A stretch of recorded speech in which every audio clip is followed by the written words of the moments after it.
നമോ ഭഗവതേ വാസുദേവായ. ഇന്ന് കൂർമാവതാര ജയന്തിയാണ്.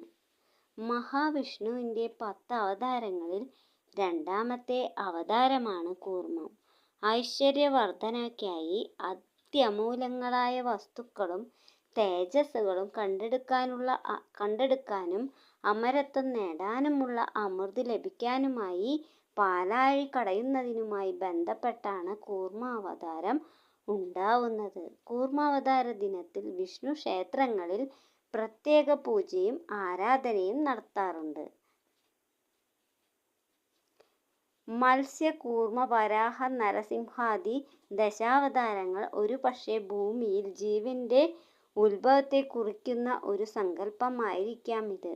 ഭഗവാന്റെ ഓരോ അവതാരങ്ങൾക്ക് പിന്നിലും ഓരോ ഐതിഹ്യമുണ്ട്. കൂർമാവതാരത്തിന്റെ ഐതിഹ്യം ഇങ്ങനെയാണ്. ദേവരാജാവായ ഇന്ദ്രൻ ഒരിക്കൽ വഴിയിൽ വെച്ച് ദുർവാസാവിനെ കാണുന്നു. ദുർവാസാവ് ഇന്ദ്രന് സ്നേഹപൂർവ്വം വാസനയുള്ളൊരു പൂമാല സമ്മാനിക്കുന്നു. സന്തോഷചിത്തനായ ഇന്ദ്രൻ മാല തൻ്റെ ആനയുടെ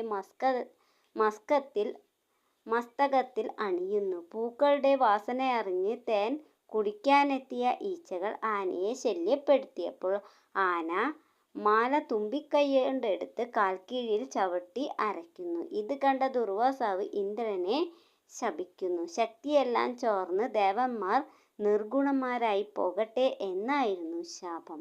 ശാപമോചനത്തിന് പരിഹാരം തേടി ദേവന്മാർ ബ്രഹ്മാവിനെ ചെന്നു കാണുന്നു. ശക്തിശാലികളായ അസുരന്മാർ ത്രിലോകങ്ങളും പിടിച്ചടക്കുമെന്ന് അവർ ഭയന്നു. അപ്പോൾ ബ്രഹ്മാവ് ഉപദേശിച്ചത് പാലാഴി കടഞ്ഞു കിട്ടുന്ന അമൃത് സേവിച്ച് അമരന്മാരാവാനും അമൂല്യ വസ്തുക്കൾ സ്വന്തമാക്കാനും. ഇതിനായി പാലാഴി കടയുക എളുപ്പമായിരുന്നുമില്ല. മന്ദര പർവ്വതത്തെ കടക്കോലാക്കി വാസുകി എന്ന കൂറ്റൻ സർപ്പത്തെ കയറാക്കി വേണം പാൽക്കടൽ കടയുന്നത്.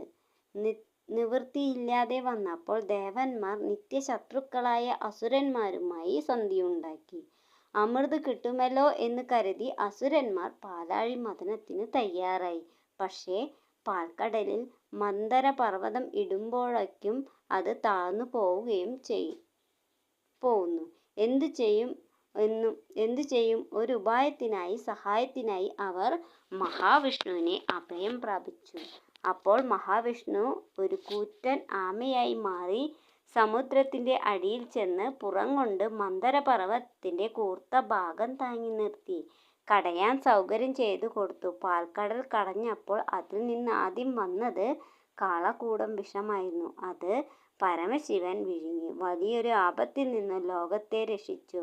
വിഷം വയറ്റിലെത്താതെ പാർവതി കഴുത്തിൽ പിടിച്ചതുകൊണ്ട് ശിവൻ നീലകണ്ഠനായി മാറി. ദേവമദ്യമായ സുര അപ്സരസുകൾ, സർവാഭീഷ്ടദായകങ്ങളായ കൽപ്പവൃക്ഷം, കാമധേനു, ഐരാവതം എന്ന വെളുത്ത ആന, ഉച്ചസ്രവസ് എന്ന ദിവ്യശക്തിയുള്ള കുതിര, ഏറ്റവും വിലപിടിപ്പുള്ള കൗസ്തുഭം എന്ന രത്നം എന്നിവയ്ക്കൊപ്പം ഐശ്വര്യത്തിന്റെ അതിദേവതയായ മഹാലക്ഷ്മിയെയും പാൽക്കടലിൽ നിന്നും ഉയർന്നു വന്നു. ഇതിനു ശേഷമാണ് സ്വർഗവൈദ്യനായ ധന്വന്തരി പാത്രത്തിൽ അമൃതുമായി ഉയർന്നു വന്നത്. അസുരന്മാർ അമൃത് കൈക്കലാക്കുമോ എന്ന ഭയന്ന ദേവന്മാർ മഹാവിഷ്ണുവിനെ മനമുരുകി വിളിച്ചു. അപ്പോൾ വിഷ്ണു സ്ത്രയണഭാവം കൈക്കൊണ്ട് അതീവ സുന്ദരിയായി പ്രത്യക്ഷപ്പെട്ടു. വശ്യ സൗന്ദര്യത്തിൽ മയങ്ങിയ അസുരന്മാർ സുന്ദരിയായ മോഹിനിയുടെ പിന്നാലെ പോയ തക്കത്തിന് ദേവന്മാർ അമൃത് സേവിച്ചു. സംശയം തോന്നിയ രാഹു എന്നൊരസുരൻ ദേവനായി വേഷം മാറി അമൃത് കഴിക്കാൻ തുടങ്ങിയെങ്കിലും വിഷ്ണു രാഹുവിൻ്റെ തല വെട്ടി മാറ്റി.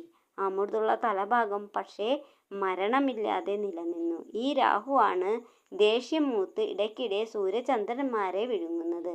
ഇതാണ് ഹൈന്ദവ ഐതിഹ്യം പ്രകാരം ഗ്രഹണം വിഴുങ്ങിയ സൂര്യചന്ദ്രന്മാർ കഴുത്തിലൂടെ പുറത്തു വരുന്നതോടെ ഗ്രഹണം തീരുകയും ചെയ്യും. എല്ലാവർക്കും കൂർമ്മ ജയന്തി ആശംസകൾ. ഓം നമോ ഭഗവതേ വാസുദേവായ. സർവം കൃഷ്ണാർപ്പണമസ്തു.